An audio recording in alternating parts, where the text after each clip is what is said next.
Je suis Yuli. J'aimerais vous raconter ce que j'ai vécu. C'était un matin d'automne.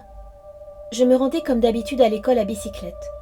Je me trouvais au milieu d'un passage piéton lorsque je me suis soudain rendu compte qu'un camion roulait vers moi à vive allure.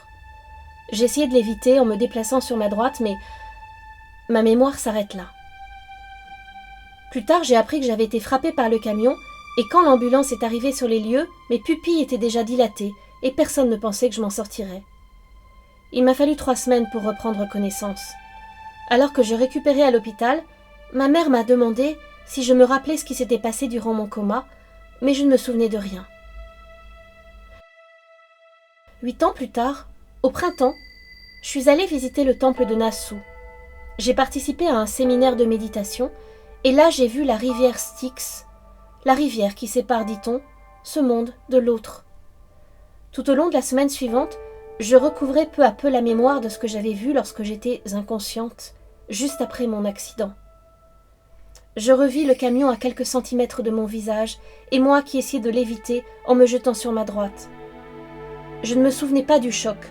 Je me rappelais que, vu d'en haut, je contemplais mon corps étendu sur le sol, tandis que les secouristes me questionnaient pour savoir si j'allais bien. Je levais les yeux pour leur dire « Oui, je vais bien !» et je ne comprenais pas pourquoi ils n'avaient pas l'air de m'entendre.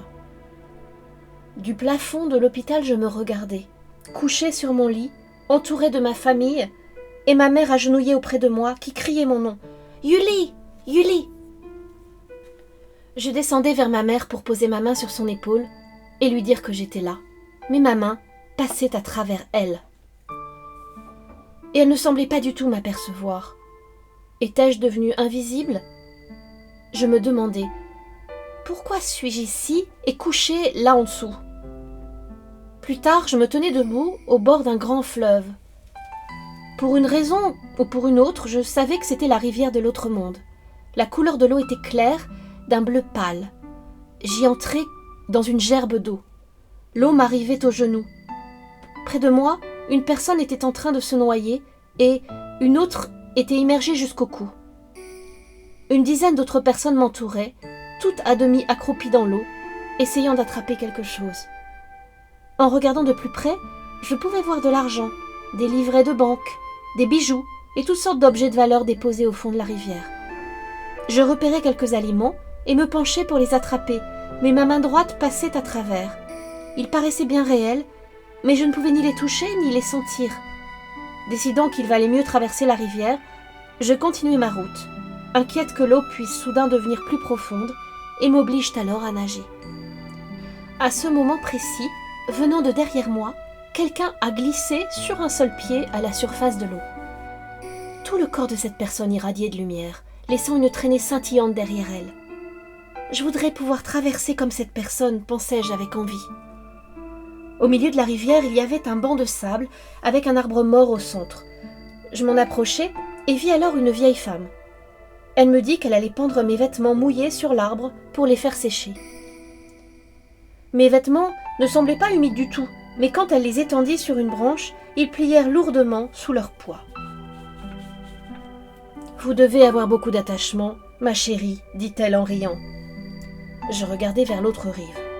Il y avait là 3 silhouettes que j'avais vues sur une photo accrochée dans le hall d'entrée de notre maison familiale. C'étaient mes arrière-grands-parents et mes grands-parents décédés depuis longtemps. Je me demandais pourquoi je voyais ces gens-là.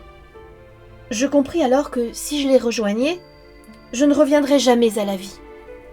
Et s'ils me demandaient de traverser les rejoindre ? Mais ce qu'ils me dirent était « Il est trop tôt pour toi.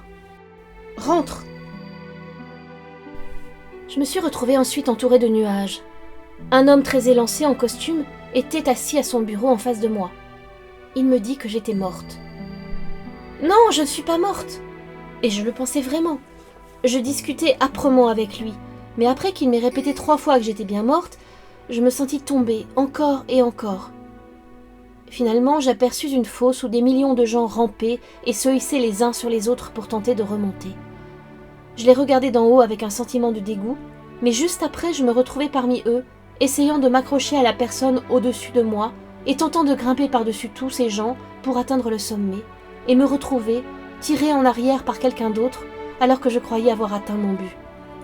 Ensuite, je me suis retrouvée dans un lieu très calme où il y avait un grand miroir. Celui-ci reflétait toutes les pensées que j'avais tenues secrètes, l'époque où j'avais menti à mes parents, celle où j'avais pensé du mal de mes amis. Je pâlissais en regardant défiler toutes ces scènes. Quelle honte!